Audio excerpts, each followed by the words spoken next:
It was super dangerous on the track because if there was any kind of a mechanical malfunction and a crash, there could be serious injury or fatality.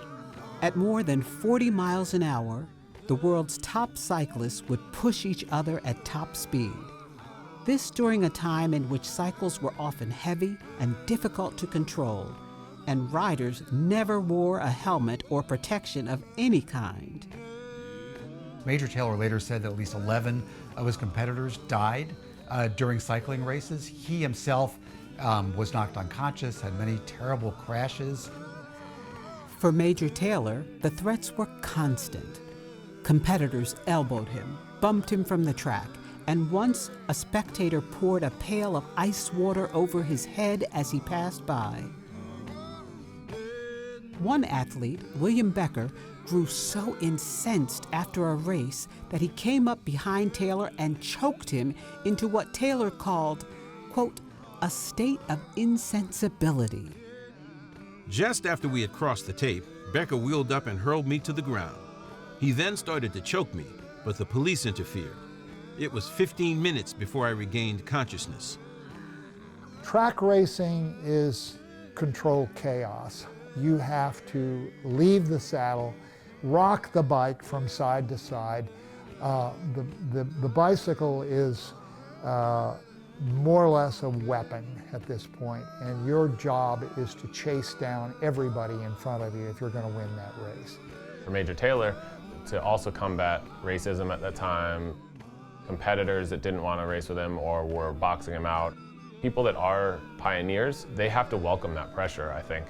White people wanted white athletes to be the stars, generally speaking. So when a black athlete dominated a sport the way Major Taylor did, it was going to be clear that some of those white people would be trying to find the next white champion to replace him.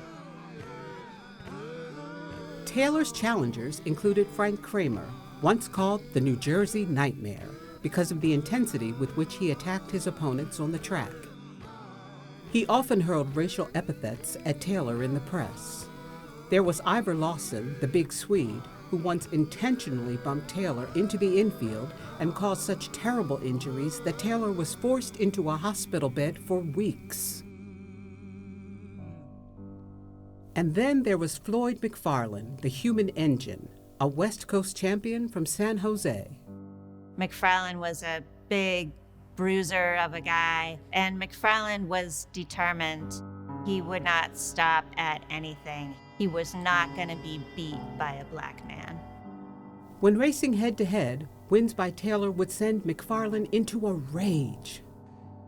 Major Taylor had the determination to win. Floyd McFarlane had the determination to not allow and to hinder Major Taylor from winning. I shall always remember Floyd McFarlane as the instigator and leading perpetrator of practically all the underhanded scheming that might bring about my failure to win the championship laurels.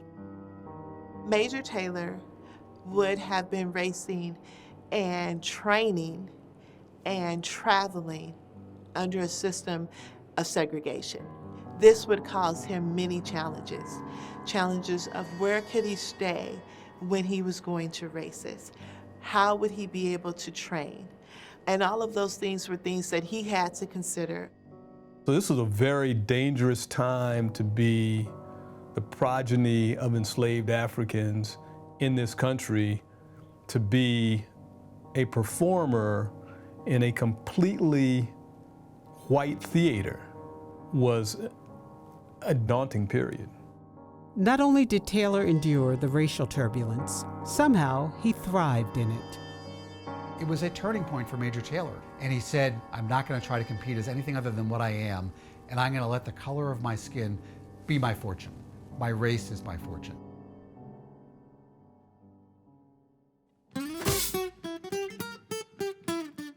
Major Taylor had an explosive sprint.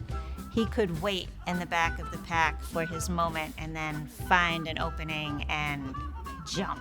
He was extremely quick, and he could sit right on the wheel in front of him, inches from the wheel. Above all, he had an incredible ability to burst into speed and win down the stretch, and that became really his trademark. When I had a dangerous man on my rear wheel, I would slip into the pocket, making no effort to get out until just nearing the tape, then timing my jump perfectly.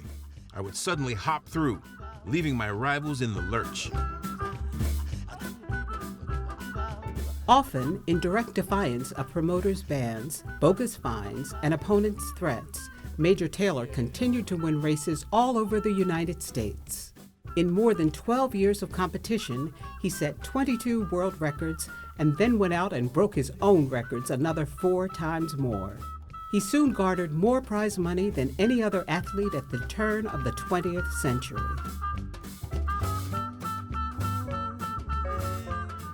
You look at the guy and you say he made $20,000 a year, $50,000 a year.